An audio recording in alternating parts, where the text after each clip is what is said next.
Good evening, my fellow countrymen. The G21 or G20 summit is over in New Delhi. But the high point of this meeting was African Union joining this affluent and influential group. But there was more than that. Remember, this meeting was hosted by India, one of the rising powers. It should not be forgotten that during this meeting, Russia and China were missing. And that gave India a lot of limelight, a lot of leeway to project her power, particularly soft power, to the rest of the world. I could not fail to notice one very important occasion when Indian Prime Minister Modi was shaking hands with the British Prime Minister Rishi Sunak, an Indian of East African or Kenyan origin.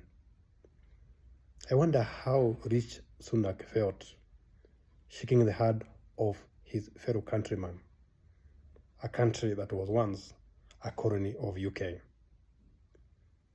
It's one of those things we refer to as reverse roles, that a son of a former colony can become the prime minister of the colonizing power.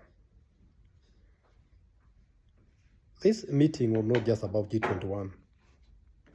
It clearly showed that India is coming of age, that India is getting to the global stage. And unlike other countries that got there through colonialism or conquest, India is doing that through trade, through manufacturing, through exports.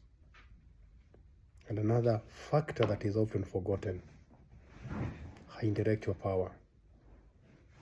Google and other big companies are headed by an Indian. And when you look at areas where brains matter, you cannot ignore Indians. As early as 1931, an Indian had won a Nobel Prize in physics. Who cannot remember the Raman effect or the Bose-Einstein equation? So this meeting gave India a chance to show the world that the Indian century is probably arriving prematurely.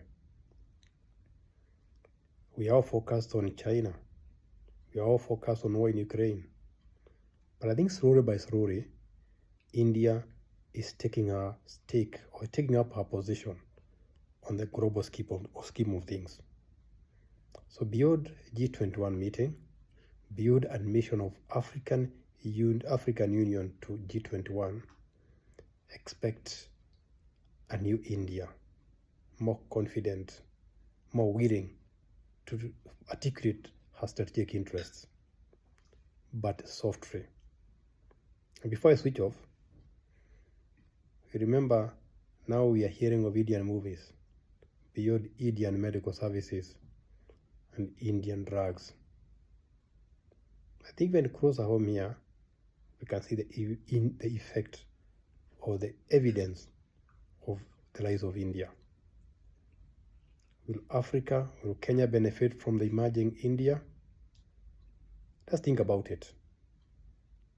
Let's take some time and get away from China and think about India, our neighbor just across the Indian Ocean.